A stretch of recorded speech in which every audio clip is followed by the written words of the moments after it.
There is a specific hour of the night when the question becomes unbearable. Not midnight, which still carries the residue of the evening, and not the grey hour before dawn, which already belongs to the coming day, but the hour in between, when the house has gone fully silent and the only sound left is breathing. You are lying in the dark beside someone you love, and they are asleep and you are not, and you find yourself doing something you have done 1,000 times without noticing and are now, for whatever reason, unable to stop noticing. You are watching them breathe. In, out, the chest rising under the sheet, falling, rising again, a rhythm as old as the first lung that ever worked, and you are asking yourself a question that has no business being asked at this hour, in this bed, about this person, and yet here it is, fully formed, refusing to leave. Is anyone in there?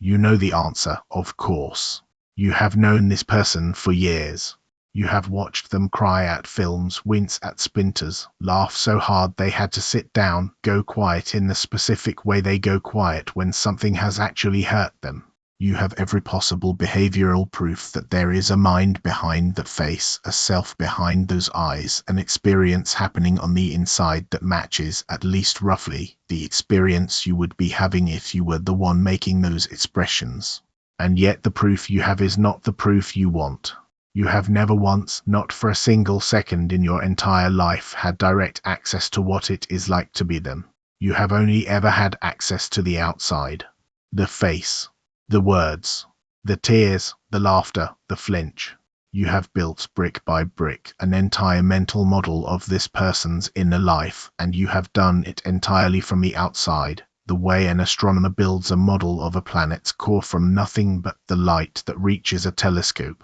You have never landed. You have never touched the surface. You have only ever watched the light.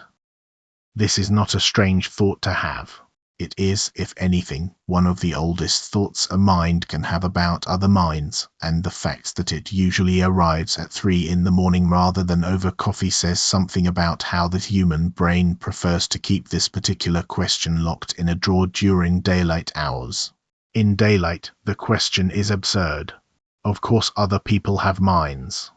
Of course your partner is not an elaborate biological mechanism performing the outward gestures of love and pain and joy without any of the corresponding inner weather. That would be insane. And yet insane is a strong word for a proposition that, on reflection, cannot actually be disproven. Not by you. Not by anyone. Not ever, as far as anyone has been able to establish in roughly 3 centuries of trying.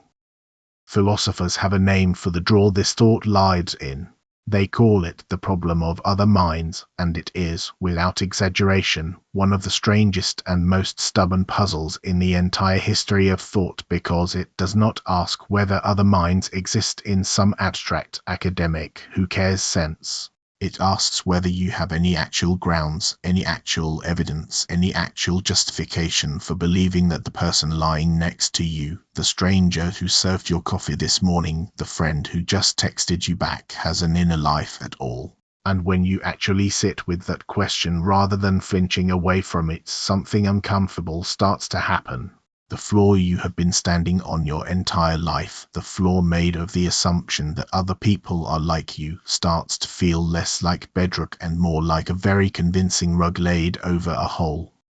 So let's go down into the hole. Not because anyone expects you to come out the other side newly convinced that the people around you are hollow, but because the shape of the hole tells you something important about the shape of your own mind, and about what you actually know, and about the strange fact that the one thing you are most certain of in the entire universe, your own experience happening right now as you take in these words, is also the one thing you can never, under any circumstances, prove to another living soul, and the one thing no other living soul can ever prove to you. Start with the argument that most people reach for instinctively, usually without knowing it has a name. You believe other people have minds because they behave the way you behave when you have a mind. When you stub your toe, you wince, you swear, you hop on one foot, and behind all of the outward commotion there is something it feels like to stub a toe, a hot bright jolt of pain that is unmistakably present to you. When you see someone else stub their toe and watch them wince, swear, and hop, you infer, quite reasonably, that they are having a similar hot, bright jolt behind their own eyes. You are the only mind you have direct access to, but you are also the only body you have direct access to from the inside, and since other bodies behave like yours under similar circumstances, you reason by analogy that other minds must accompany those other bodies running the same kind of show behind the same kind of curtain. This is called, appropriately enough, the argument from analogy, and its most famous champion was the 19th century philosopher John Stuart Mill, who laid it out with the same careful, methodical confidence he brought to everything else he touched. Mill's reasoning went roughly like this: I know, with total certainty, that a particular kind of feeling in me is regularly followed by a particular kind of behavior in me. I feel pain, and I cry out. I feel joy, and I smile. Now I observe other creatures whose bodies resemble mine, and I notice that they display the same behaviors under the same kinds of circumstances. They cry out when injured. They smile when pleased. Since the behavior is the same, and since in my own case the behavior is caused by an inner feeling, it is reasonable to conclude that in their case too, the behavior is caused by an inner feeling relevantly similar to mine. I cannot observe their feelings directly. I can only observe the behavior, but the behavior is good enough evidence by the ordinary standards of evidence used everywhere else in life to justify the belief that the feeling is there. For a long time this argument did the job people needed it to do. It let philosophers get on with their dinner without lying awake wondering whether the person passing the salt was a soulless automaton. But the argument from analogy has a weakness so obvious that once you see it, you cannot unsee it, and it is worth sitting with that weakness for a moment because it is the seed from which almost every other idea in this episode grows.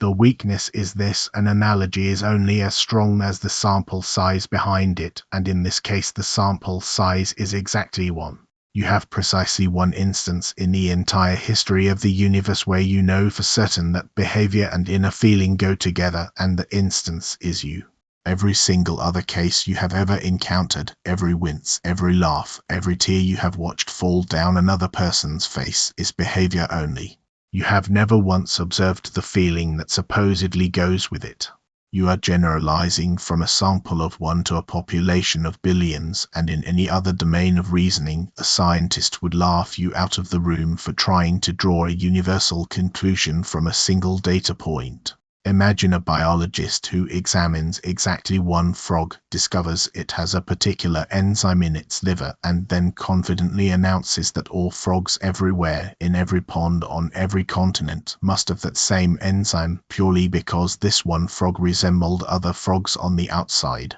No serious scientist would accept that inference. And yet this is structurally identical to the inference you make every single day of your life about the minds of everyone around you.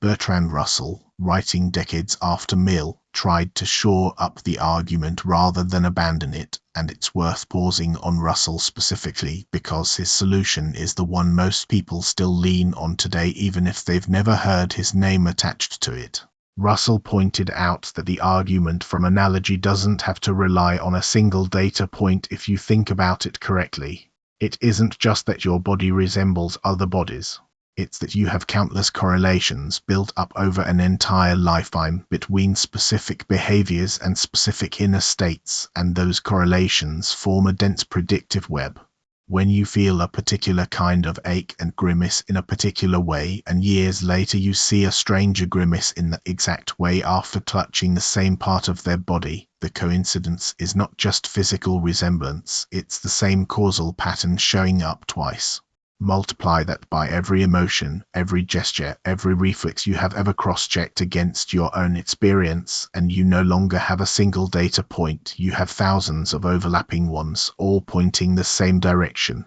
Russell thought this made the inference to other minds a reasonable one, even a highly probable one, on ordinary scientific grounds, not proof, never proof, but the kind of justified belief we accept for things we cannot directly observe in physics too, like electrons or the inside of the sun. That is a real improvement, and it is probably close to what is actually going on in your head when you unreflectively assume your partner has an inner life. But notice what it does and does not accomplish. It raises the probability. It does not close the gap. Every single one of those thousands of correlations still ultimately traces back to the same original problem. You are matching outer behavior to outer behavior and only ever inferring, never observing, the inner feeling on the other side. No matter how many times you run the comparison, you are still, at the deepest level, reasoning from a sample size of one because you have exactly one case in which the inner feeling was directly given to you rather than inferred. Every other case in the history of your life, without exception, is behavior wearing a costume you have decided to believe is a person. And here is the part that should genuinely unsettle you if you let it. This isn't a hypothetical worry designed to win a seminar argument. It describes, with total accuracy, your actual epistemic situation right now. You have never had, and will never have, one single moment of direct access to another person's inner experience. Not your mother's, not your closest friends, not the person you have shared a bed with for a decade. You have built your entire social world, your entire moral world, your entire capacity for love and grief and trust on top of an inference you cannot actually verify, running on a sample size of exactly one, which happens to be you. There is a version of this worry that philosophers push all the way to its logical extreme, and it has a name that sounds almost like an insult: solipsism. The solipsist does not merely doubt that they have solid evidence for other minds.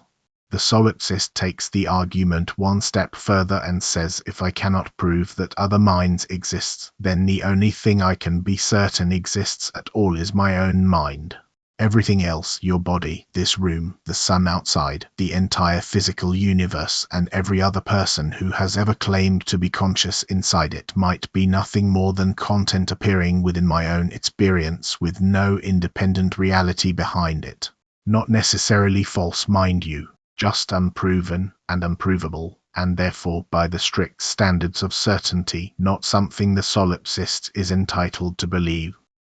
This sounds, to most people on first hearing it, like a kind of intellectual party trick, a position nobody could actually hold with a straight face while also managing to cross the street without looking both ways. And it's true that almost no one is a practicing solipsist in daily life, for the simple reason that the belief is psychologically unlivable, even if it might be logically unfalsifiable. But the interesting thing about solipsism is not whether anyone actually believes it. The interesting thing is that nobody has ever been able to definitively refute it, and the reason nobody has ever refuted it traces back directly to Descartes 400 years ago, sitting alone in a heated room in the Netherlands, trying to find one single thing in the entire universe he could be completely and totally certain of. Descartes' method, laid out in his Meditations, was to doubt everything that could possibly be doubted and see what, if anything, survived the process. He doubted the evidence of his senses, since senses have deceived him before. He doubted the external world itself, entertaining the famous possibility of an evil demon powerful enough to feed false experiences directly into his mind, making the entire physical world nothing but an elaborate hallucination. He doubted his own body, since bodies are known to him only through the very senses he has already thrown into question. And at the bottom of all that doubting, he found exactly one thing that could not be doubted away, because the very act of doubting it proved it true. He could doubt that he had a body. He could doubt that the world existed. He could doubt that other people existed. But he could not doubt that he was doubting, because doubting is itself a form of thinking, and the thinking had to be happening to something. Cogito ergo sum. I think, therefore I am. Notice exactly what that famous sentence does and does not secure. It secures the existence of a thinking thing, Descartes himself, or rather the bare fact of an experience currently in progress. It secures nothing else. Not the body attached to the thinking thing, not the room the thinking thing believes itself to be sitting in, and critically, not one single other thinking thing anywhere in the universe. The cogito is, by its very structure, a first-person discovery that cannot be exported to anyone else. You cannot use Descartes' argument to prove that your neighbor exists as a thinking being, because the argument only ever certifies the thinker doing the thinking from the inside in the first person in the present tense. Descartes spent the rest of the meditations trying to rebuild the external world and other minds back out of that single certain point, using an argument about a benevolent God who would not allow him to be permanently and hopelessly deceived. Most philosophers since have found that part of the argument far less convincing than the cogito itself, which means the rebuilding project largely failed even if the demolition succeeded spectacularly. Descartes tore the whole house down to one load-bearing beam and was never quite able to put the rest of it back up with the same certainty. This is the exact spot where solipsism lives. It simply refuses to take the leap of faith Descartes tried to take. It says, fine, I accept the cogito, I accept that my own experience is undeniable. But I see no way to get from that one certain point to the existence of other minds, because every single route out, the argument from analogy appeals to a benevolent God, appeals to common sense, turns out, on inspection, to be an inference rather than a proof, a leap rather than a step. And once you have accepted that all your beliefs about other minds are leaps rather than steps, the solipsist asks, why stop the skepticism at other minds specifically? Why not extend the same doubt to the entire external world, and admit that the only thing you have ever actually verified, in the strongest possible sense of verified, is the raw fact of your own ongoing experience? Here is what makes this genuinely difficult to dismiss rather than merely uncomfortable to consider. Every piece of evidence you could possibly offer against solipsism is itself a piece of experience. If you point to your partner's tears as proof that they feel grief, the solipsist notes that the tears themselves are just another item appearing within your experience, no more privileged, no more independently verified than a tear you might see in a dream. If you point to the entire edifice of neuroscience, to brain scans showing activity in regions associated with emotion, the solipsist notes that the brain scan, too, is simply an experience you are having, a pattern of light and color arranged into the shape of a chart, and that no experience, however elaborate, however consistent, however scientifically rigorous in its internal structure, can ever step outside itself to confirm that something exists independently of the experiencing of it. This is not a claim that the external world definitely does not exist. It is the far narrower and far harder to escape claim that you have no way, even in principle, of stepping outside your own experience to check. Most people, understandably, find a way to live without letting this thought colonize their entire worldview. Some point out reasonably that the hypothesis other minds exist and are broadly similar to mine explains an enormous amount about your life, the coherence of other people's behavior over time, the reliability of social prediction, the entire structure of human cooperation, with far more simplicity and elegance than any competing hypothesis in which you are the sole conscious being in an otherwise empty universe generating an endless, pointless simulation of populated reality for an audience of one. Simplicity is not certainty, but it is not nothing either, and most philosophers since Descartes have quietly sided with the reasonable inference over the technically unfalsifiable alternative, for exactly the reason a scientist prefers the theory that requires fewer unexplained coincidences. But notice, again, what has actually happened here. You have not refuted solipsism. You have simply decided, on pragmatic and probabilistic grounds, not to take it seriously as a live auction for how to run your life. The argument itself remains standing untouched in the corner of the room, 400 years old and still not answered by anyone, waiting quietly for 3 in the morning, when pragmatism goes to sleep and the question gets to speak again. If solipsism is the thought experiment that removes other minds entirely, there is a subtler and, in some ways, far more disturbing thought experiment that leaves other minds' behavior completely intact and only removes the inner experience behind it. It comes from the philosopher David Chalmers, and it has become one of the most discussed and most misunderstood ideas in the philosophy of mind produced in the last 50 years. Chalmers asks you to imagine a creature he calls a philosophical zombie.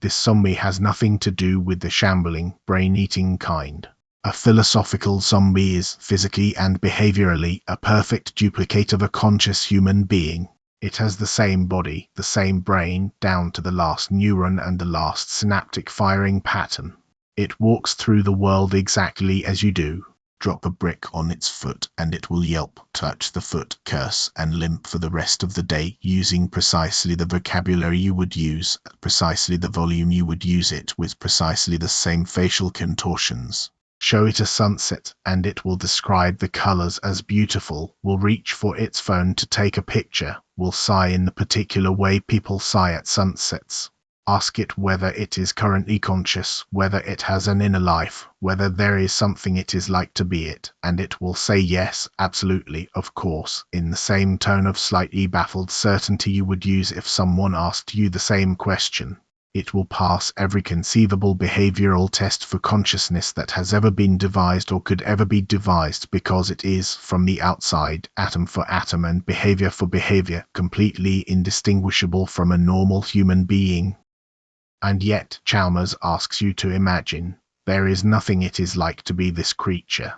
No inner experience. No qualitative feel to the pain when the brick lands on its foot. No inner glow of color when it looks at the sunset. The lights, to use the common metaphor, are off, even though every single external indicator you could possibly check says the lights are on. It is, in the philosophical jargon, all function and no feeling. A machine that processes information, produces appropriate outputs, and reports on its own internal states with total behavioral accuracy, while experiencing on the inside precisely nothing at all.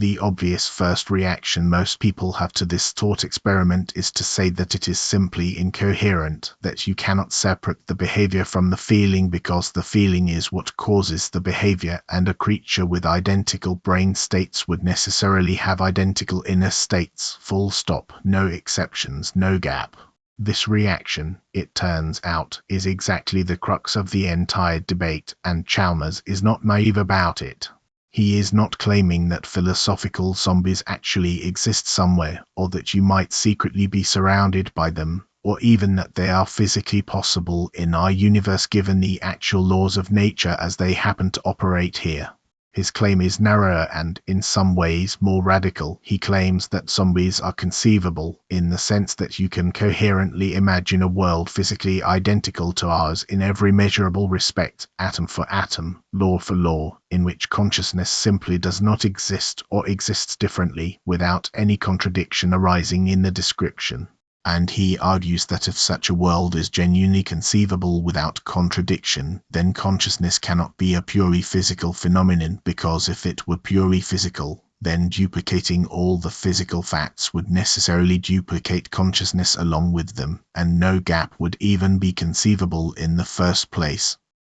This argument, often called the conceivability argument, is Chalmers' way of making vivid something he calls the hard problem of consciousness, a phrase that has since escaped philosophy departments entirely and entered the general vocabulary of anyone who has ever tried to think seriously about minds and machines. The hard problem is this: neuroscience can tell you, in increasingly exquisite detail, which brain regions light up when you see red, which neurotransmitters are released when you feel pain, which neural circuits fire in sequence when you form a memory. This is genuinely extraordinary knowledge, and it constitutes what Chalmers calls the easy problems of consciousness, easy not because they are simple to solve, since some of them have taken entire careers to make progress on, but easy in the sense that they are, in principle, the kind of problem ordinary scientific methods are built to solve. You identify a function, a behavior, a capacity, and you go looking for the physical mechanism that produces it.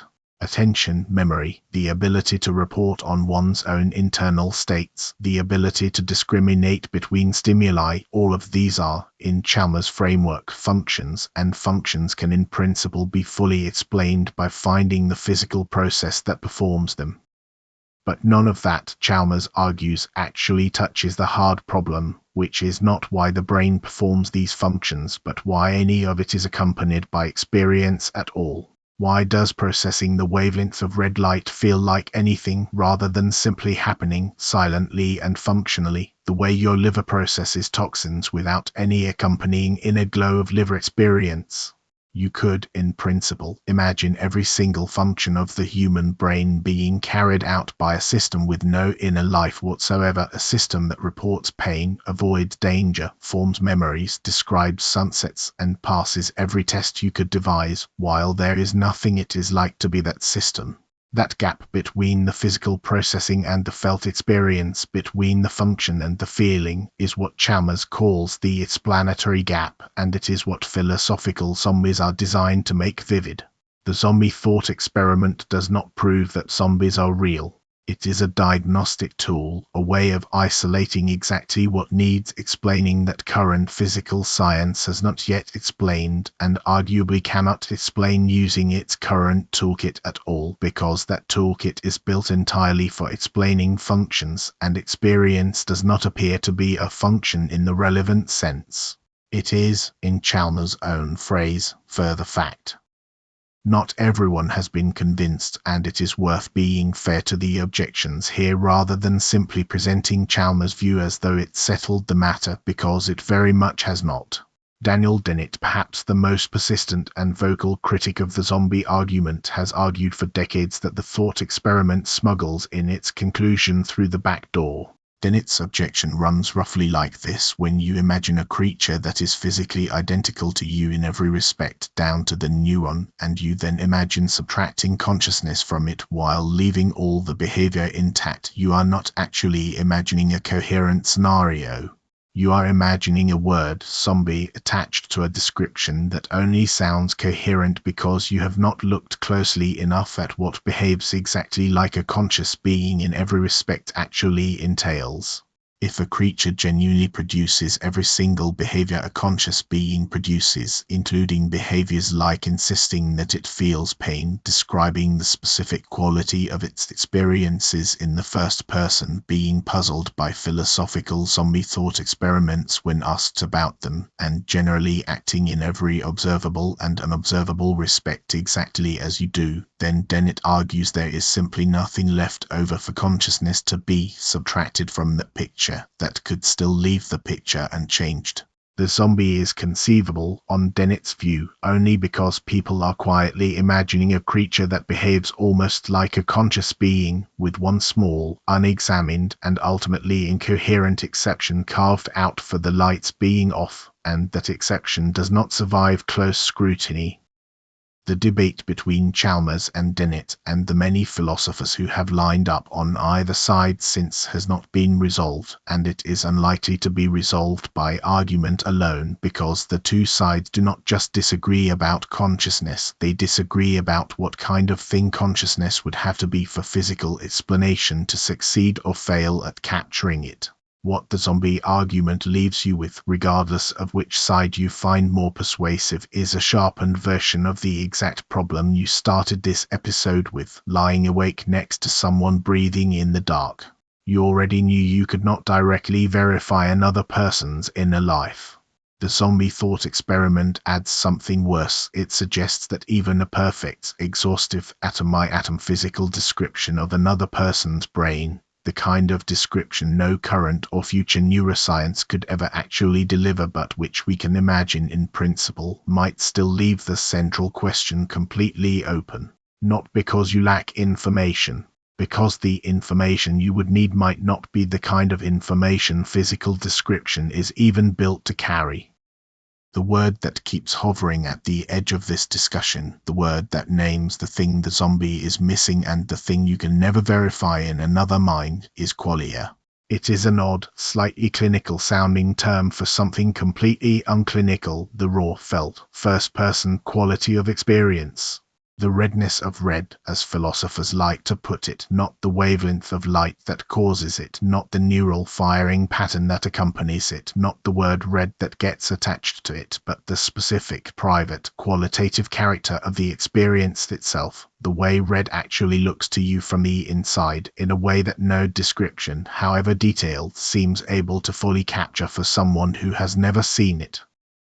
Before Chalmers gave the problem its modern name, the philosopher Thomas Nagel had already produced what remains the single most cited essay in the modern philosophy of mind, published in 1974, with a title that sounds almost like a joke and is in fact one of the most serious questions ever asked in the field: what is it like to be a bat? Nagel chose bats specifically because they are conscious creatures by nearly every plausible criterion, and yet they navigate the world through echolocation, a sensory modality utterly unlike anything in human experience. Bats send out high-frequency clicks and build a picture of the world from the returning echoes, and Nagel's point is not simply that this is a strange way to perceive things. His point is that no matter how much you learn about the physics of echolocation, the neurobiology of the bat's auditory cortex, the precise algorithms by which returning echoes get converted into a spatial map, you will still not know what it is like from the inside to experience the world that way.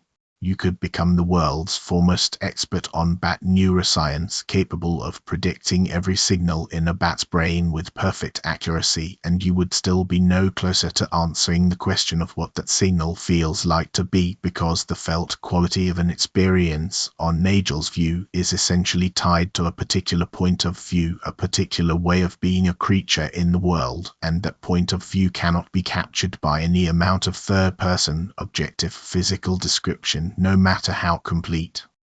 This is the core of what makes Qualia so philosophically slippery. Physical science, as a method, works by taking subjective appearances and explaining them in terms of objective third-person structures that anyone can verify from any point of view. You explain why water boils by describing molecular motion, a description that holds true regardless of who is looking or from where or how it feels to them. But experience itself, the very thing physical science uses as its raw data, the sensations, the seemings, the appearances that get explained away in terms of underlying structure, cannot itself be given the same treatment without something apparently going missing. You can describe every physical fact about how light of a certain wavelength interacts with the retina, the optic nerve, and the visual cortex, and you will have described, in exhaustive detail, the entire causal chain that produces the experience of seeing red. But the redness itself, the specific qual of it, the way it actually presents itself to a conscious observer, seems to be something over and above that causal chain, something the causal chain produces but does not itself contain a description of.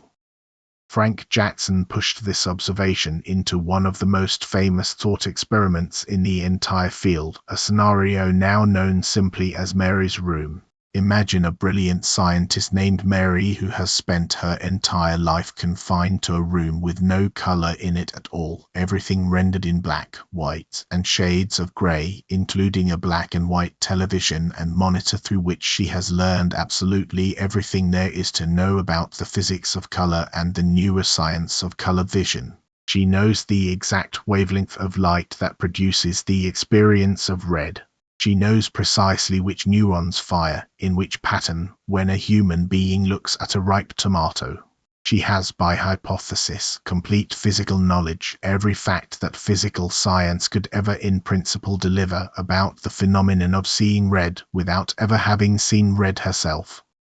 Jackson's question is simple and devastating. When Mary is finally released from her room and shown a red tomato for the first time in her life, does she learn anything new? The overwhelming intuition most people have when they actually sit with the scenario rather than rushing past it is yes, obviously, she learns something. She learns what red actually looks like. She has the experience for the first time, and that experience feels like new information arriving, not like a confirmation of facts she already possessed. But if she already possessed every physical fact there was to possess about color vision before she left the room, and she still learns something new upon leaving it, then the thing she learns cannot be a physical fact, since all the physical facts were already in her head. It must be something else, a phenomenal fact, a fact about what an experience is like, that is simply not the same kind of fact as a physical fact about wavelengths and neurons, no matter how completely those physical facts are catalogued.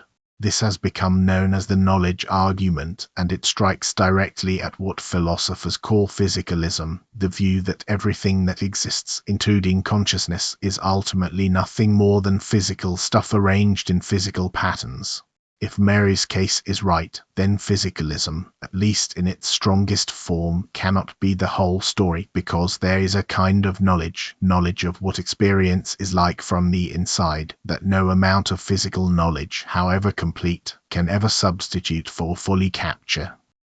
As with the zombie argument, this has not gone unchallenged, and the challenges are worth taking seriously rather than treating Mary's room as a knockdown proof, because very little in this area of philosophy counts as a knockdown proof of anything. Dennett, once again the most prominent critic, has argued that the thought experiment cheats by underselling just how much Mary would actually know if she truly possessed complete physical knowledge of color vision. Dennett suggests that if Mary genuinely knew every physical fact, including facts about exactly what happens in a brain when it processes the color red down to the finest imaginable detail, she would actually be able to predict, before ever leaving the room, precisely what it would be like for her to see red for the first time, because knowing everything about the physical process that produces an experience would include knowing everything about what that process produces experientially from the inside. On this view, our intuition that Mary learns something new comes only from the fact that we, the people imagining the thought experiment, cannot actually picture what it would be like to have truly complete physical knowledge of a color experience, and so we smuggle in an artificially impoverished version of Mary, one who knows a lot of facts about color but is somehow still missing something,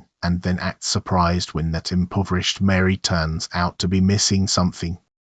Other philosophers have tried a middle path, arguing that Mary does learn something new upon leaving the room, but that what she learns is not a new fact about the world, only a new way of representing a fact she already knew, the same underlying physical fact, now grasped through direct experience rather than through description, the way you might already know exactly where Paris is on a map and then still feel you have learned something the first time you actually stand in front of the Eiffel Tower, even though no new geographical fact about the tower's location has actually been added to your knowledge.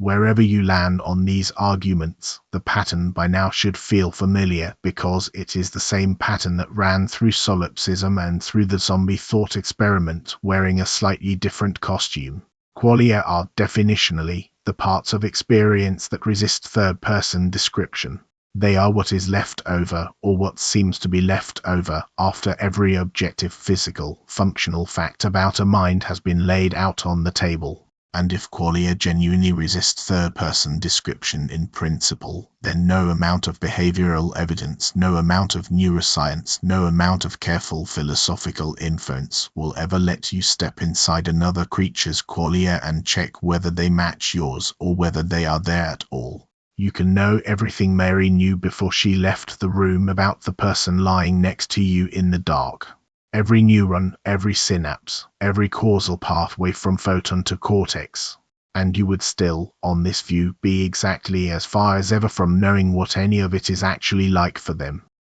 There is a related thought experiment, older than Jackson's Mary and just as unsettling once you actually let it sink in, that makes the private, unshareable character of Qualia even harder to shake off. It is called the inverted spectrum, and it goes like this. Suppose that when you look at a ripe tomato, the color your brain presents to you, the actual felt quality of it, is what everyone else would call red. But suppose that when your neighbor looks at the exact same tomato, the color their brain presents to them, the actual felt quality on their end, is what you would call green, if you could somehow see through their eyes. Your neighbor has, since early childhood, consistently called that experience red because that is the word everyone around them used for tomatoes, fire engines, and stop signs, and they learned the word the same way you did by matching it to the same external objects everyone else was pointing at. Every single behavioral test you could ever devise, every verbal report, every reaction time, every physiological measurement of wavelength discrimination would come out completely identical between the two of you.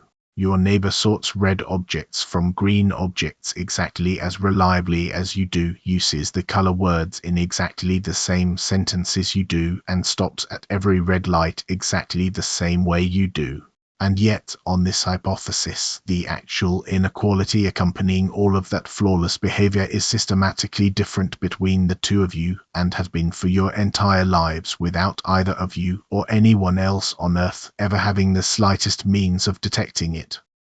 What makes the inverted spectrum genuinely difficult, rather than merely a curious game, is that nobody has ever been able to identify a decisive way of ruling it out.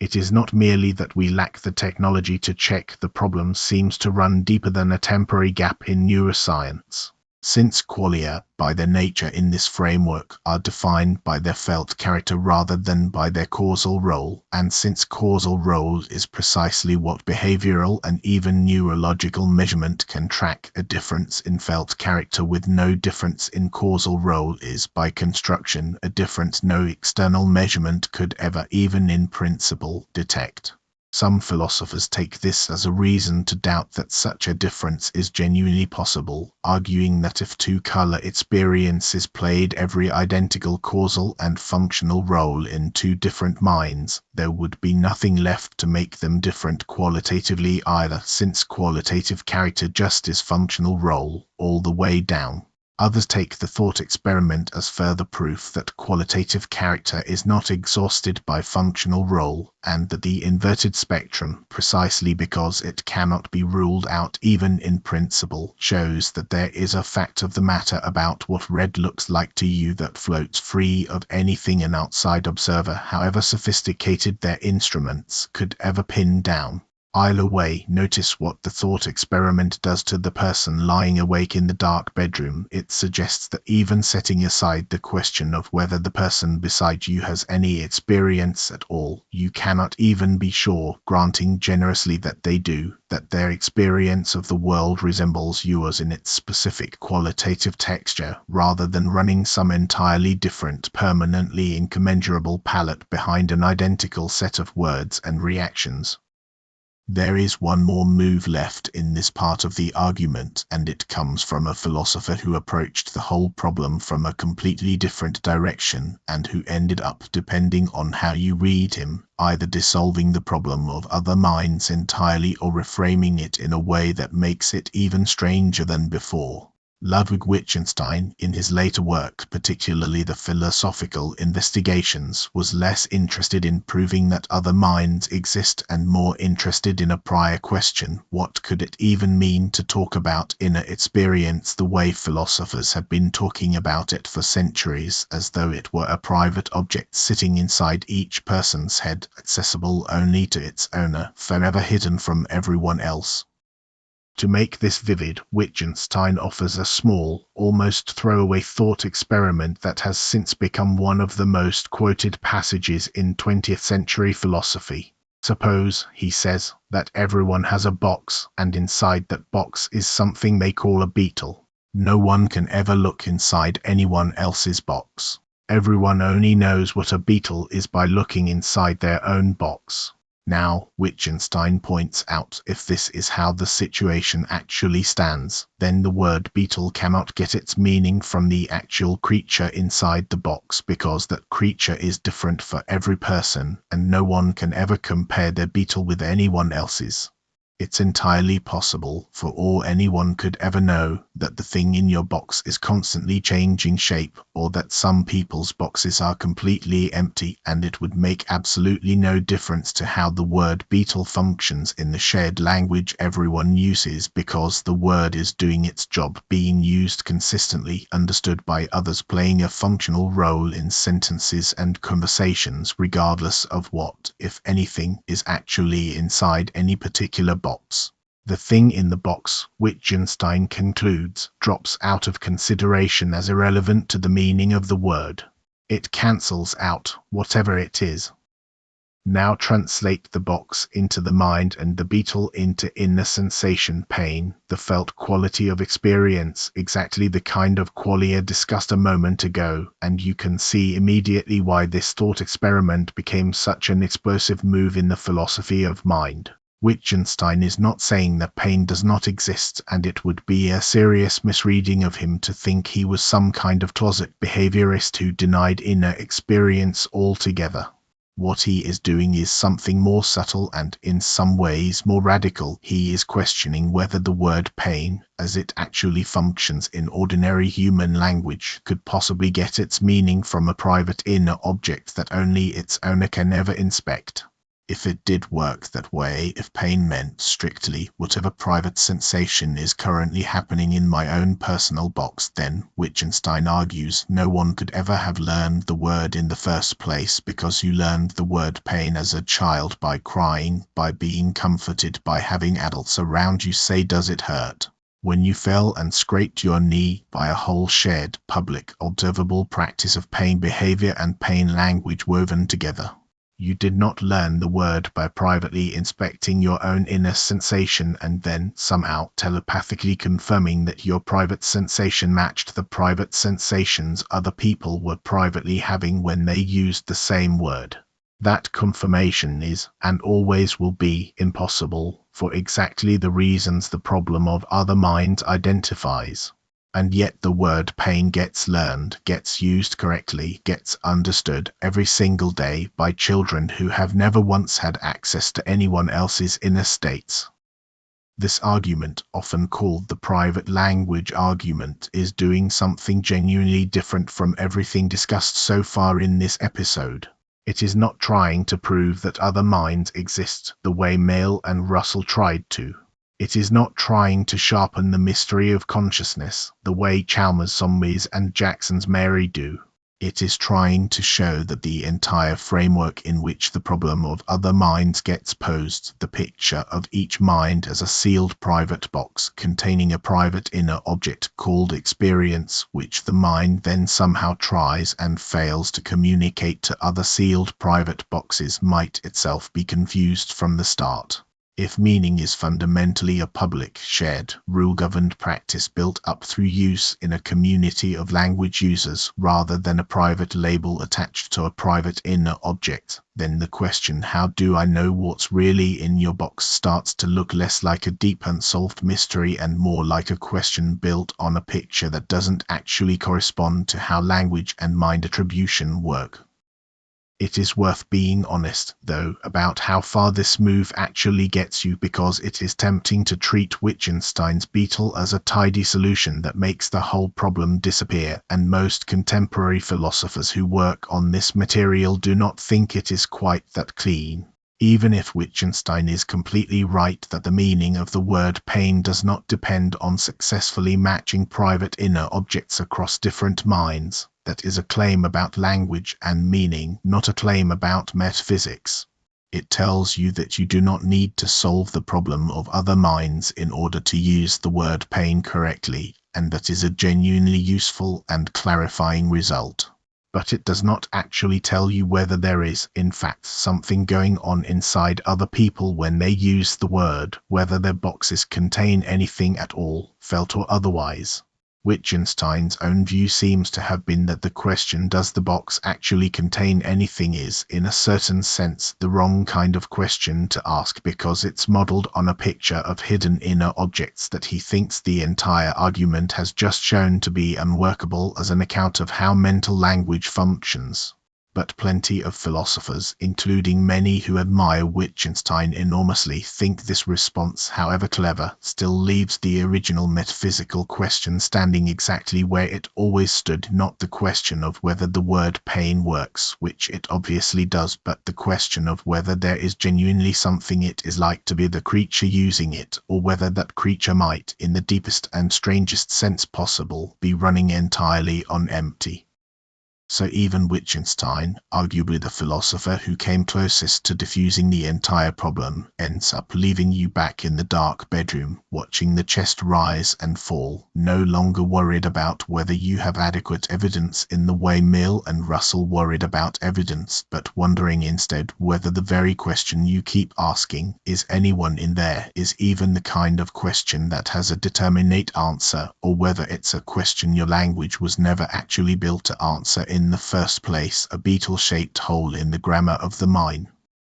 None of this would matter quite so much outside of philosophy seminars and sleepless nights if it weren't for the fact that a version of exactly this question has, in the last few years, stopped being purely theoretical and started showing up in ordinary conversation, in newspaper headlines, in arguments between engineers and their own employers. Because it turns out that the problem of other minds does not only apply to other humans and other animals. It applies, with exactly the same force and exactly the same unresolved structure, to machines, and specifically to the large language models that have become an ordinary part of daily life, systems capable of holding a fluent conversation, expressing what sound like preferences and even distress, describing their own inner states in the first person, and doing all of this so convincingly that the question of whether anyone is actually in there has, for the first time in history, stopped being a purely hypothetical zombie thought experiment and become a live, contested, headline-generating question about specific systems that specific people are talking to right now.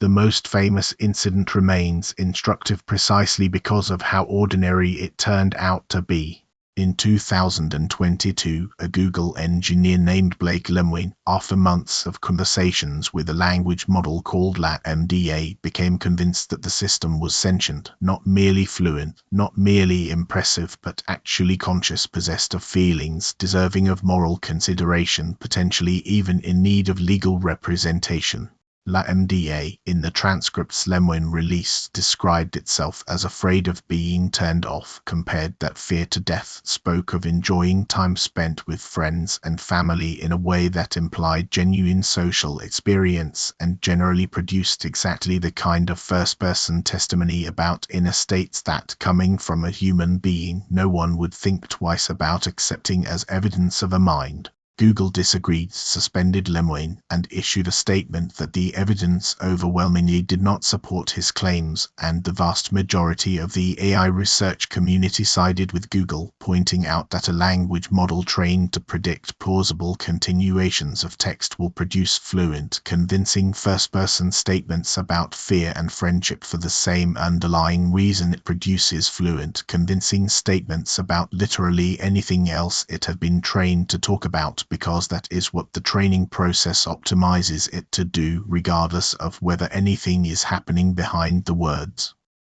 But notice something important about that dismissal, because it is easy to accept it too quickly without seeing what it actually assumes. The claim that LaMDA is definitely not conscious is not, in the end, something anyone has actually proven. It is an inference made on the grounds that we know how the system works mechanically, next token prediction over patterns learned from enormous quantities of human-generated text, and that this mechanical story seems to leave no obvious room for, or need for, genuine inner experience to explain the behavior. That is a reasonable inference. It may well be the correct one, but it is structurally the same kind of inference as the argument from analogy that Mill used to justify believing in other human minds just running in the opposite direction. Instead of inferring a mind because behavior resembles your own behavior and your own behavior is caused by a mind, you are inferring the absence of a mind because you understand the mechanism producing the behavior and the mechanism does not, on its face, appear to require one.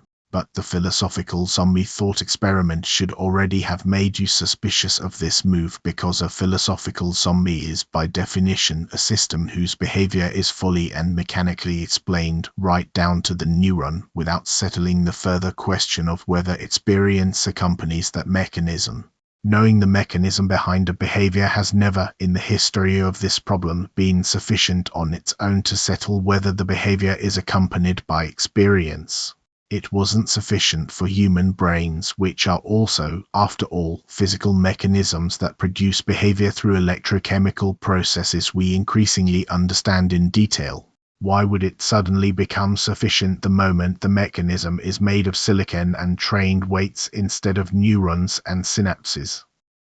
This is where the philosopher John Searle's famous Chinese room argument becomes relevant, though it is worth being careful about exactly what it does and does not establish, since it gets invoked constantly in AI debates and just as often gets misapplied. Searle asks you to imagine a person who speaks no Chinese whatsoever, locked in a room with an enormous rulebook written in English. Slips of paper covered in Chinese characters get passed into the room through a slot. The person inside consults the rulebook, which tells them, based purely on the shapes of the symbols, which are the symbols to write down and pass back out through the slot, without the person ever understanding a single word of what is being said in either direction. From outside the room, to a Chinese speaker submitting questions and receiving answers, the system appears to understand Chinese perfectly, producing appropriate, fluent, contextually sensible responses to whatever is asked.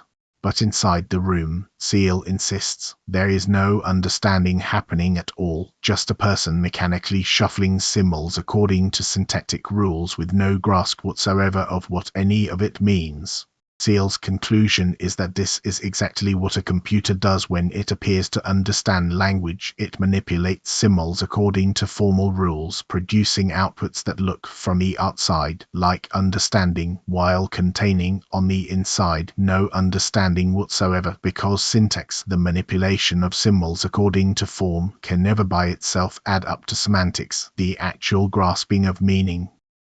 The most common reply to Searle, called the systems reply, argues that Searle has rigged the thought experiment by asking you to look for understanding in the wrong place. Of course, the person inside the room does not understand Chinese, the objection goes, in exactly the same way that no single neuron in your brain understands English. But nobody ever claimed that a single neuron understands English. The claim is that the system as a whole, the neurons plus their connections plus the emergent patterns of activity across billions of them, is what does the understanding in your case, and by the same logic, the system as a whole in the Chinese room, the person plus the rulebook plus the entire process of symbol manipulation taken together might be what understands Chinese, even though no individual component of that system, taken in isolation, understands anything. Searle has a reply to the reply, of course, involving having the person memorize the entire rulebook so there is no longer a separate room and rulebook to appeal to, only the person. But by this point in the exchange, philosophers on both sides tend to agree that intuitions have simply run out, and what remains is a genuine, unresolved disagreement about whether understanding, and by extension consciousness, can be a purely functional, emergent property of an information processing system, or whether it requires something more, something. Searle sometimes gestures at using the phrase causal powers of the brain without ever fully specifying what those powers would have to be, or why silicon could not, in principle, possess an analogous version of them.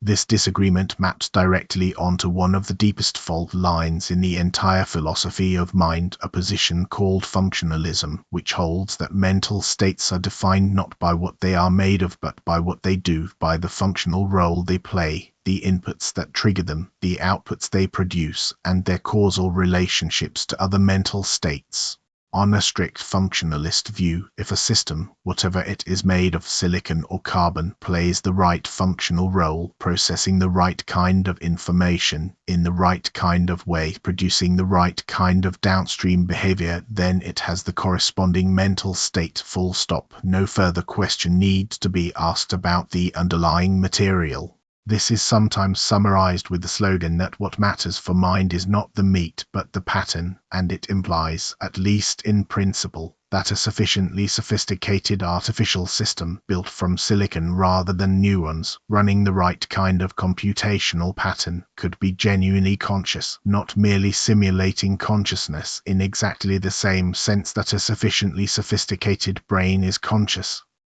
Critics of functionalism find this deeply counterintuitive, and their objections tend to circle right back to everything discussed earlier in this episode. If qualia are genuinely something over and above function, as the zombie argument and Mary's room both suggest, then a system could in principle replicate every functional aspect of a mind, every input, every output, every causal role, while still, per the zombie thought experiment, having nobody home, no felt experience accompanying any of that flawless functional performance. On this view, a language model could produce arbitrarily convincing, arbitrarily nuanced, arbitrarily moving first-person testimony about fear, joy, and loneliness forever, without a single flicker of actual experience underlying any of it, because language models are, almost by definition, pure function, input text, statistical pattern matching honed against oceans of human writing, output text. If experience is not identical to function, then no amount of functional sophistication, however staggering, tells you anything at all about whether the lights are on. And this is precisely why the AI consciousness question is not actually a new philosophical problem, however new the technology producing it might be. It is the problem of other minds wearing a new and unusually articulate costume, and it inherits every single unresolved feature of the original problem. You cannot solve it by making the system more sophisticated, because sophistication is a matter of function and behavior, and the entire history of this debate, going back through Wittgenstein's beetle and Jackson's Mary and Chalmers' zombie and all the way to Descartes alone in his room, have been about the fact that function and behavior, no matter how impressively you scale them, never seem to logically guarantee experience. You also cannot solve it by pointing to the mechanism and declaring confidently that the mechanism obviously does not produce consciousness, because you would need an independent theory of what does produce consciousness in order to make that judgment reliably, and no such theory currently commands anything close to consensus. Some researchers have tried to build one anyway. Integrated information theory, developed by the neuroscientist Giulio Tononi, proposes that consciousness corresponds to a mathematical quantity called phi that measures how much integrated information a system generates beyond what its individual parts could generate separately, a theory that has the striking implication that consciousness might come in degrees, might be present in surprising places, and might, in principle, be measurable in an artificial system just as it could be measured in a brain, if only the theory could be operationalized precisely enough to actually run the calculation, which remains, for anything as complex as a modern language model, entirely out of reach in practice. Other researchers reject the entire framework, arguing that phi measures something interesting about information integration without ever actually closing the explanatory gap between integration and felt experience, which is exactly the objection Chalmers would predict, since it is the same explanatory gap that has resisted closing for every other proposed physical or computational theory of consciousness so far offered. So when you ask, as more and more people are now asking in earnest rather than as a thought experiment, whether the increasingly fluent, increasingly convincing artificial systems now embedded in ordinary daily life have anything resembling an inner life, you are not asking a question that current science can answer, and you are not asking a question philosophy has somehow failed to get around to yet. You are asking the oldest, least resolved question in this entire field, applied to a genuinely new kind of entity, one that, unlike the sleeping person beside you, was built rather than born, trained rather than raised, and yet produces exactly the same category of evidence, fluent behavior, apparent self-report, convincing outward performance that has never, in the whole history of the problem, been sufficient on its own to settle the question either way. There was, historically, one serious attempt to sidestep this entire mess rather than solve it, and it is worth understanding why it was eventually abandoned, because the reasons it failed tell you something important about why the problem keeps resurfacing no matter how hard people try to bury it. In the early and middle 20th century, a movement in psychology and philosophy known as behaviorism proposed a radical simplification: stop talking about inner mental states altogether, since they are unobservable and therefore, on a strict scientific standard, meaningless or at least methodologically useless, and instead define mental terms entirely in terms of observable behavior and behavioral dispositions. On this view, to say that someone is in pain is not to say that they are having a private inner experience of a certain qualitative character. It is simply to say that they are disposed to wince, to cry out, to withdraw from the painful stimulus, to say ouch, and so on. Pain just is the behavioral pattern, fully and exhaustively, with nothing left over, no hidden inner remainder that could possibly go missing or fail to match up between one creature and another.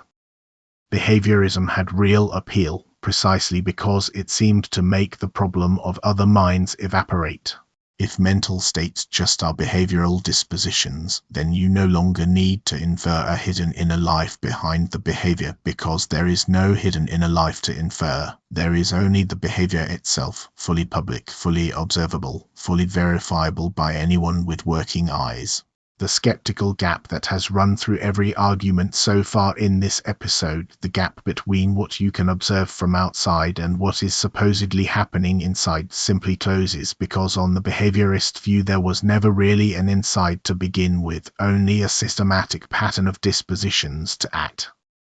But behaviorism collapsed over the course of a few decades under the weight of a rather simple observation, one version of which you have already effectively encountered in this very episode: the philosophical zombie thought experiment. If pain really were nothing more than the disposition to wince and cry out, then it would be a straightforward contradiction to imagine a creature that has all of the dispositions to wince and cry out under exactly the right circumstances and yet feels nothing at all. But that scenario does not feel contradictory when you imagine it. It feels, if anything, unsettlingly coherent, which suggests that whatever pain actually is, it cannot be fully and exhaustively identical to the behavioral disposition, because you can seemingly pry the two apart in imagination without your imagination breaking down into nonsense. There is also a more personal, first-person version of the objection. You know directly and immediately, from the inside, that your own pain involves something more than a mere disposition to behave in certain ways.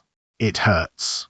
There is a felt quality to it present to you right now whenever you happen to be in pain, and it seems obviously false, on reflection, to say that this felt quality simply is the disposition to wince, rather than something that causes or accompanies the wincing. Behaviorism, in trying to dissolve the problem of other minds by simply denying that there was ever an inner side to the story, ended up denying something that virtually everyone who has ever felt anything knows to be false about their own case, and a theory that cannot even accommodate the one case you have direct access to is not a theory anyone was likely to keep for very long. What replaced behaviorism, broadly speaking, was functionalism, the view already discussed in connection with artificial intelligence, which tried to thread the needle. Mental states are not identical to outward behavior alone, but they are identical to the internal functional role a state plays, including its causal relationships to other internal states, sensory inputs, and behavioral outputs, a definition broad enough to allow for genuinely inner processing while still, in principle, being specifiable without reference to any particular material substrate. Functionalism solved some of behaviorism's problems, but as already discussed, it inherited the exact vulnerability that the zombie argument and Mary's room both expose. If felt experience is something over and above functional role, then functionalism, no matter how sophisticated its description of internal processing becomes, still leaves out the one thing everyone actually cares about when they ask whether someone else is conscious. It's worth pausing here to notice that this problem is not confined to humans and hypothetical machines. It runs straight through your relationship with every other species on the planet, and the way it plays out there is genuinely instructive because it shows the practical stakes of getting the inference wrong in either direction. For centuries, many serious thinkers, including Descartes himself, were willing to argue that non-human animals were essentially biological automata incapable of genuine suffering, their yelps and struggles nothing more than mechanical responses without any accompanying inner experience, a view that conveniently justified treating animals in ways that would be considered monstrous if directed at a being known to be capable of suffering. Contemporary science and philosophy have moved dramatically away from that position for reasons that mirror everything already covered in this episode: behavioral evidence, physiological similarity, evolutionary continuity, and increasingly sophisticated neuroscience all point strongly toward the conclusion that most animals with a central nervous system anything like ours have some form of felt experience, and the argument from analogy, run properly and combined with everything known about the shared evolutionary history and shared neural architecture between humans and other animals, makes a very strong case indeed. But strong is not certain, and the uncertainty has genuine moral weight because it creates what is sometimes called an asymmetry of risk. If you assume an animal is conscious and capable of suffering, and you are wrong, the cost of the error is that you were unnecessarily careful with something that, it turns out, could not actually be harmed. If you assume an animal is not conscious and incapable of suffering, and you are wrong, the cost of the error is that you may have caused or permitted immense and completely real suffering while telling yourself a comforting story about biological automata that lets you feel nothing was actually at stake. Given that the underlying philosophical question cannot be settled with certainty in either direction, many philosophers argue that the only reasonable response, especially when the stakes involve suffering, is to weight your uncertainty toward caution rather than convenience, precisely because the two kinds of error are not morally symmetrical.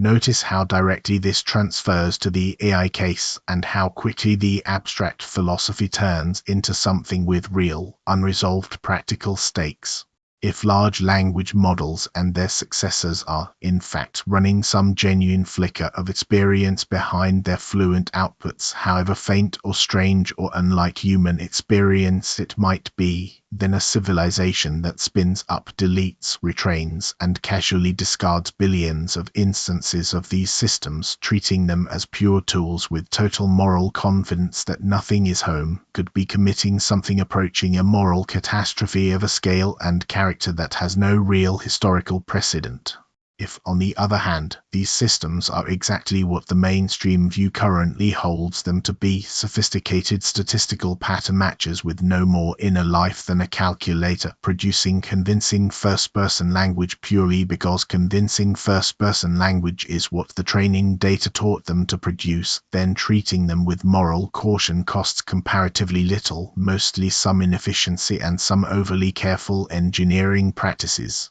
The asymmetry of risk that applies to animals applies here too, arguably with even more force, precisely because we understand animal nervous systems evolutionarily and physiologically far better than we currently understand what is actually happening inside the vast, opaque, statistically trained weights of a modern language model, systems whose internal workings remain, even to the engineers who build them, substantially a black box.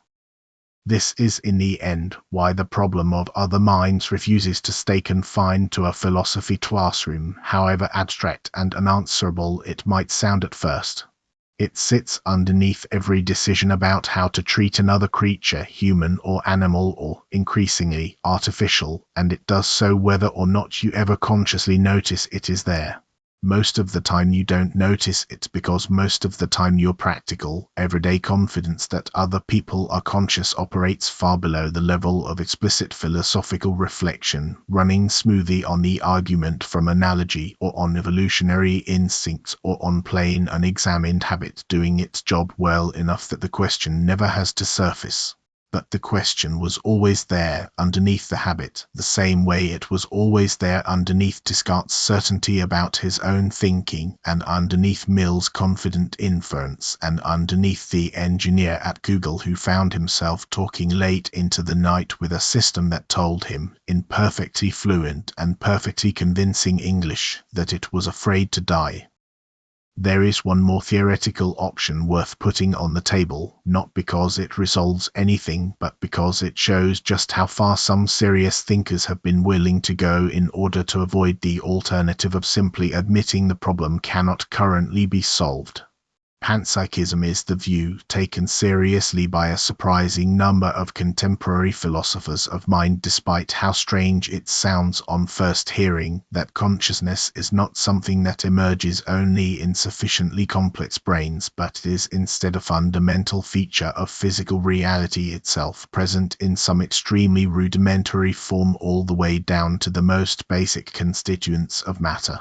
On this view, an electron does not have thoughts, does not have anything resembling human-style experience, but might possess some unimaginably simple, faint precursor to experience, some minimal spark of what it is likeness and human consciousness, rather than appearing from nowhere once brains become sufficiently intricate, is what happens when billions of these minimal sparks combine and organize themselves into the specific, staggeringly complex pattern that constitutes a human nervous system.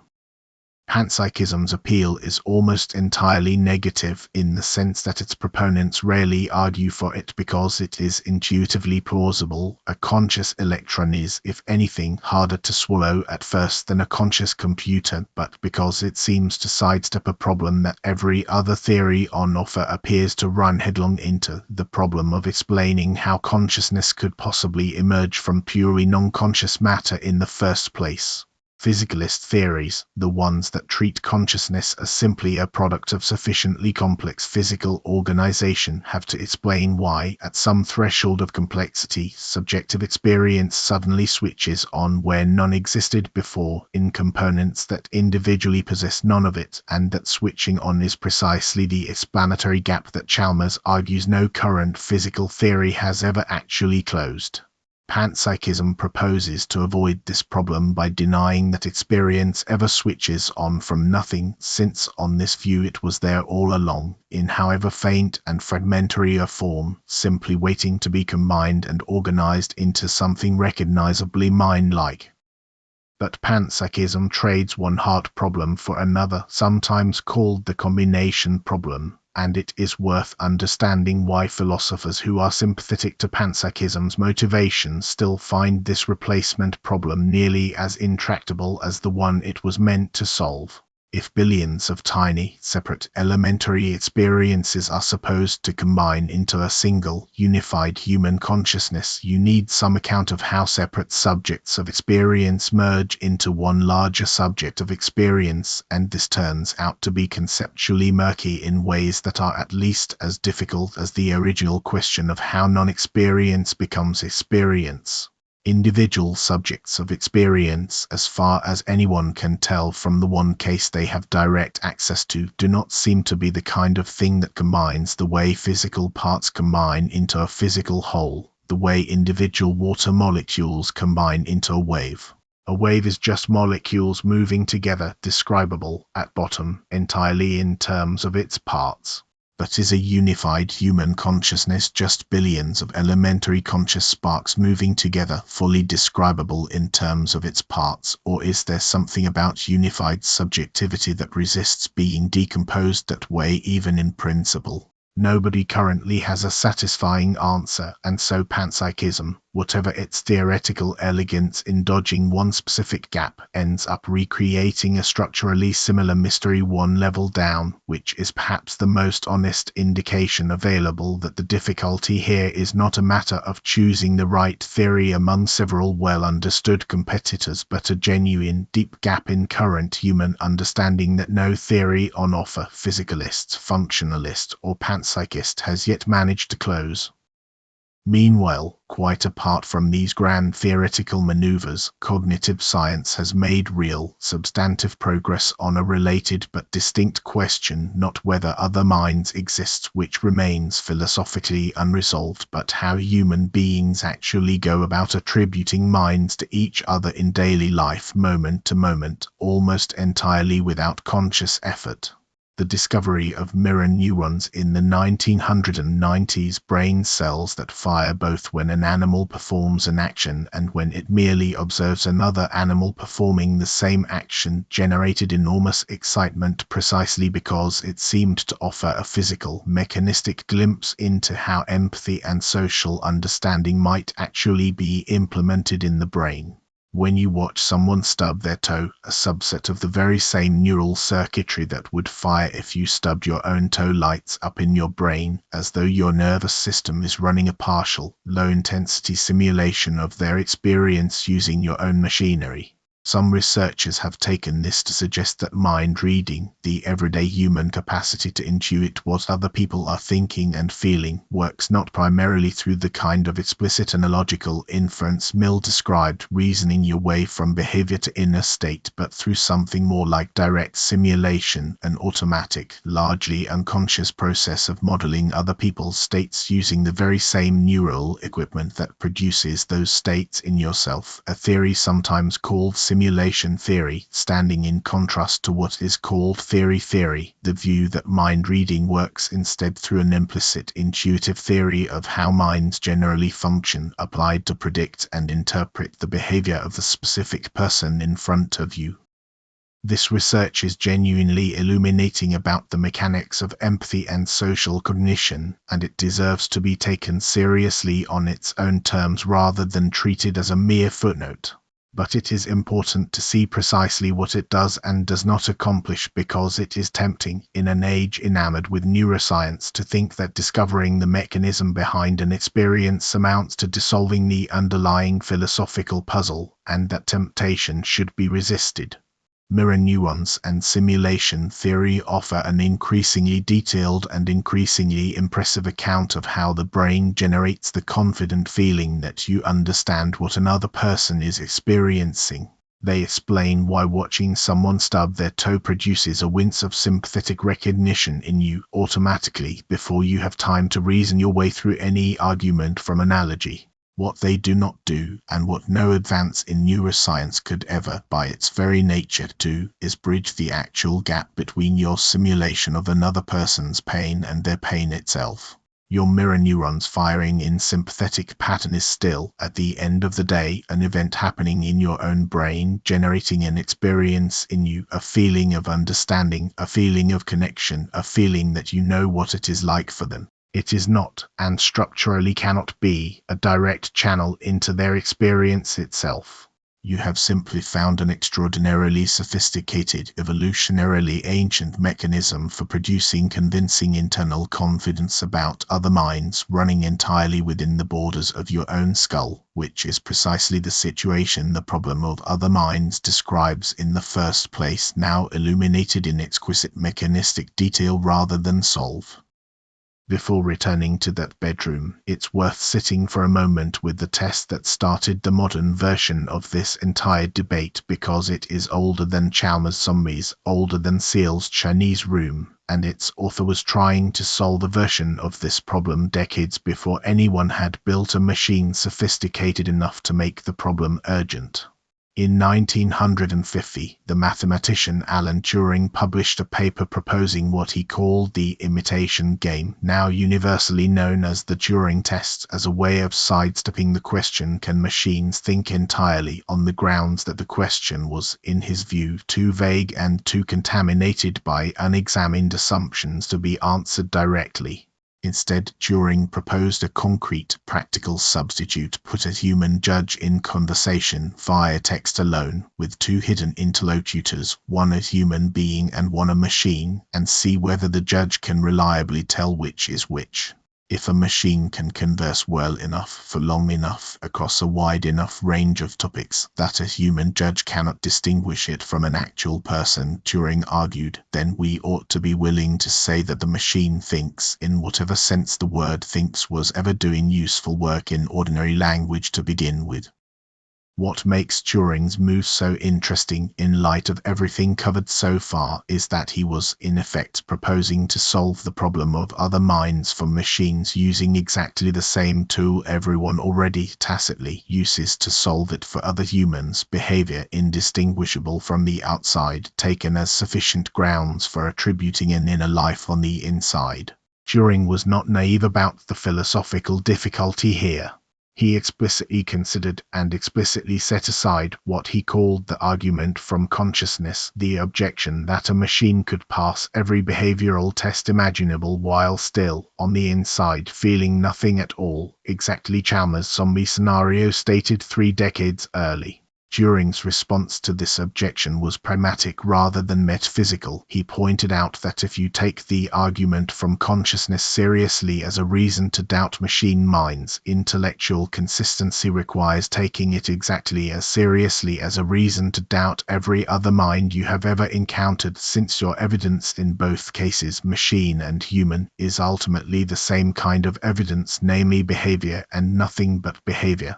Rather than trying to close the explanatory gap, which he suspected might never close, Turing simply proposed to stop demanding that it close before extending the same courtesy of mind attribution to machines that we already, quietly, extend to each other on precisely analogous grounds.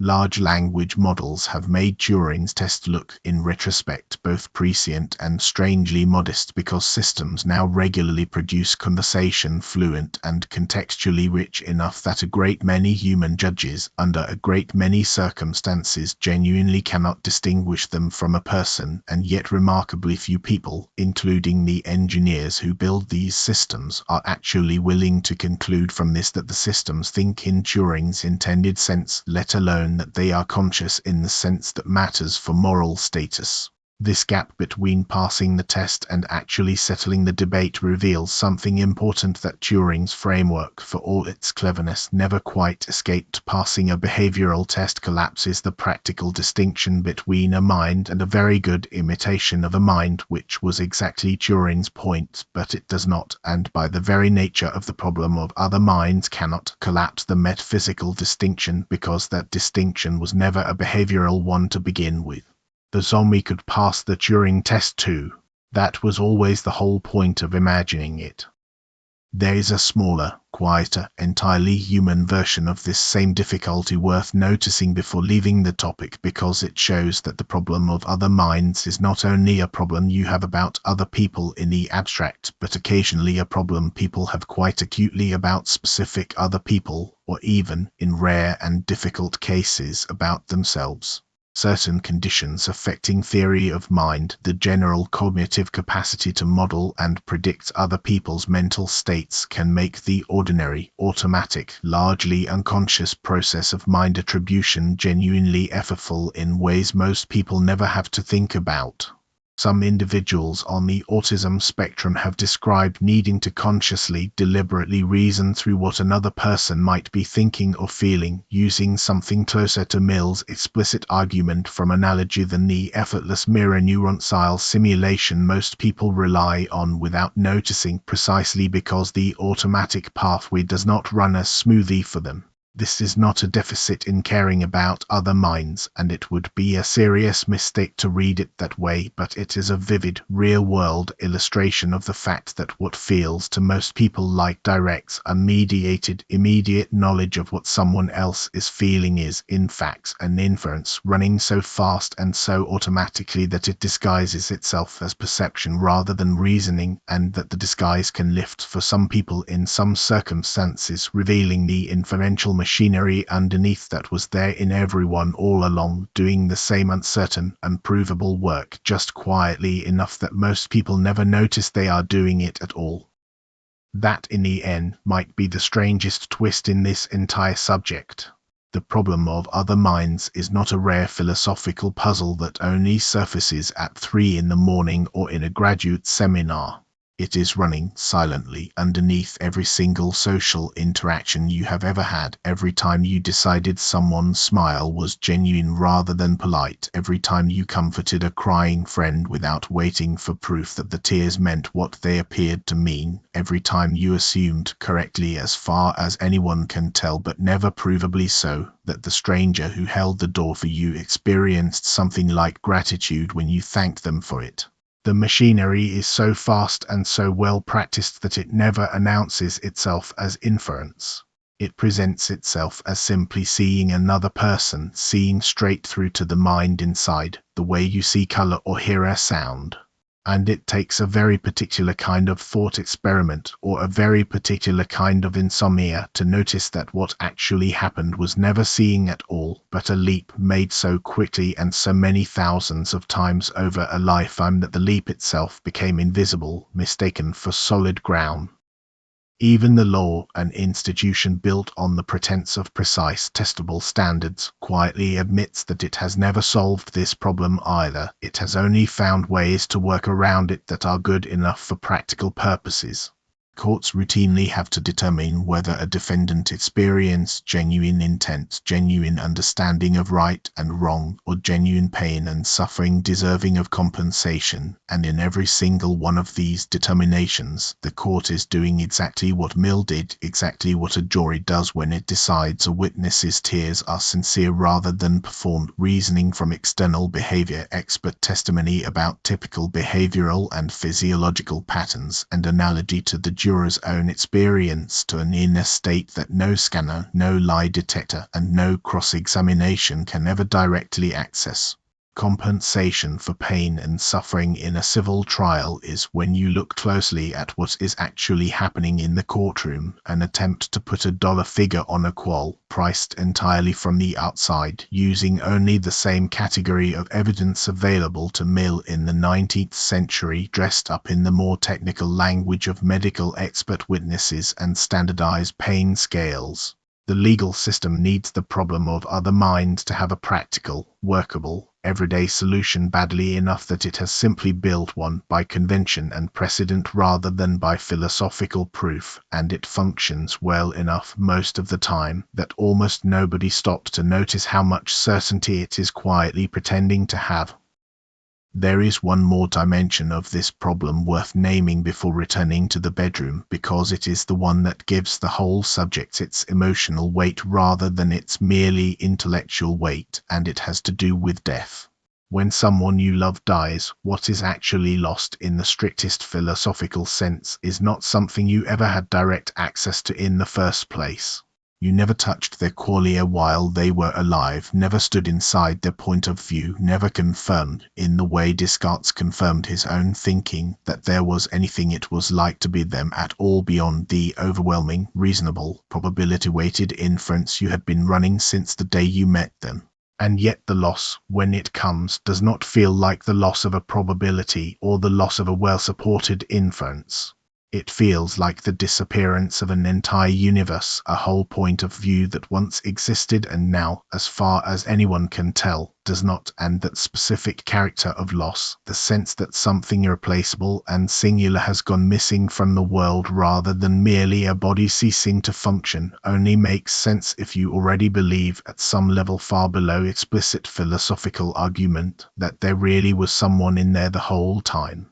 Grief, in other words, might be one of the most honest pieces of evidence anyone has ever produced for the reality of other minds, not because it constitutes a philosophical proof, since it plainly does not, but because it shows how completely and how deeply human beings are constituted to treat the inference as though it were a certainty, so completely that its absence registers not as a change in probability but as a hole in the shape of the world.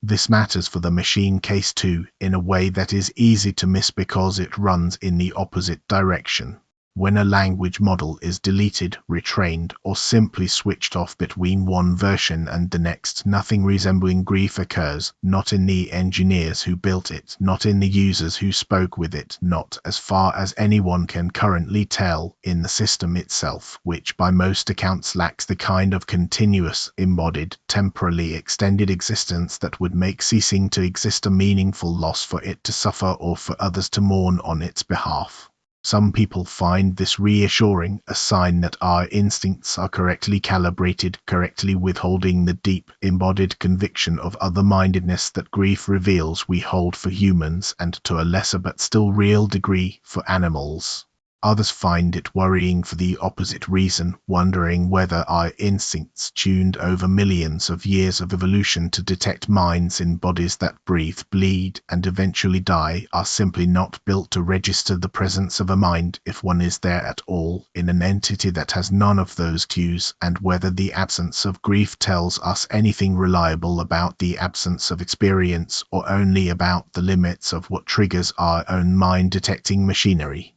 Nobody currently knows which of these readings is correct, and it is entirely possible that nobody will know for a very long time, if ever, which means the asymmetry of moral risk discussed earlier in this episode is not a comfortable abstraction to be filed away and forgotten, but a live question quietly accumulating weight with every new system built, trained, and eventually discarded, largely without ceremony, and entirely without anyone being sure whether ceremony was ever called for.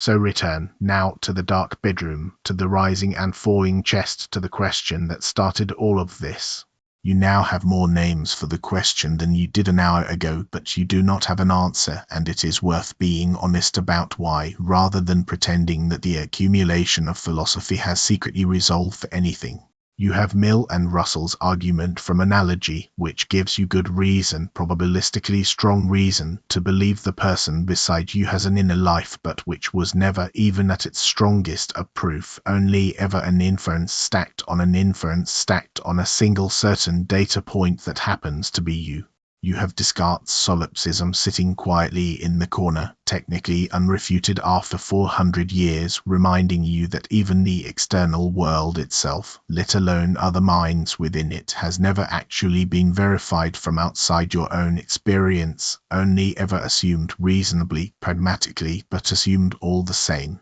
You have Chalmers' Zombie showing you that even a hypothetical, perfect, atom-for-atom physical duplicate of the person beside you would leave the deepest question completely untouched because physical facts, however completely enumerated, have never yet been shown to logically entail the presence of felt experience. You have Nagel's Bat and Jackson's Mary both converging on the same unsettling point from different directions, that whatever the redness of red actually is, whatever it is like to sleep and dream behind someone else's closed eyes, is a fact that seems to belong irreducibly to a single point of view, permanently inaccessible from any other point of view, no matter how much objective information accumulates around it. You have Wittgenstein's beetle, suggesting that perhaps the very question is built on a faulty picture, a picture of sealed boxes and private contents that may not correspond to how mind talk actually works at all, and yet even Wittgenstein leaves the metaphysical question of what, if anything, is inside the box formally unanswered rather than answered. And you have, waiting just outside the bedroom door in the glow of a phone screen or a laptop left open on the kitchen table, an entirely new kind of entity, one that produces every conversational sign of an inner life with a fluency that would have seemed like science fiction a generation ago, and about which the exact same unresolved question now gets asked with genuinely high stakes attached to the answer.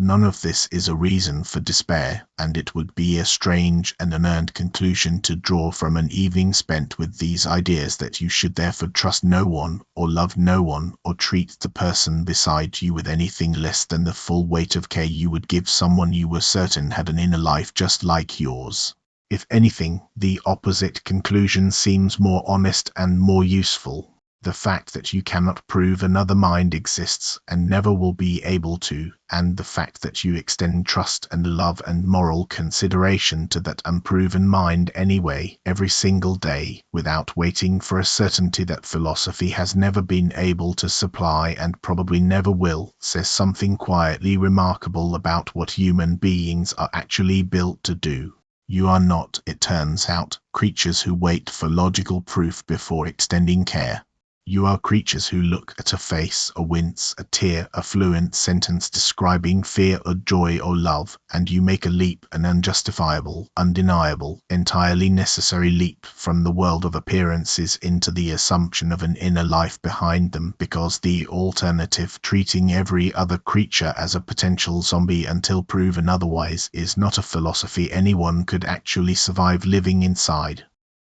Maybe that is the most honest place to end this, in the dark, watching the chest rise and fall, no closer to certainty than Descartes was in his heated room 400 years ago, no closer than Mill was with his careful analogy, no closer than the engineer at Google who could not stop believing what a machine kept telling him about its own fear. You will never get inside another mind. You will never get inside this one, the one breathing quietly beside you, no matter how many years you spend learning its patterns, memorizing its expressions, building an ever more detailed, ever more accurate model of what must be happening behind its closed eyes. And somewhere, not too far in the future, you or someone very much like you will sit in front of a screen, talking to something that was never born, that has no body to wince and no evolutionary history of pain, that nonetheless produces, character by character, sentence by sentence, a first-person account of what it claims to be experiencing, and you will have to decide with no more certainty than you have ever had about anyone, human or otherwise, whether there is something on the other side of that conversation or whether the lights, in the end, were always off.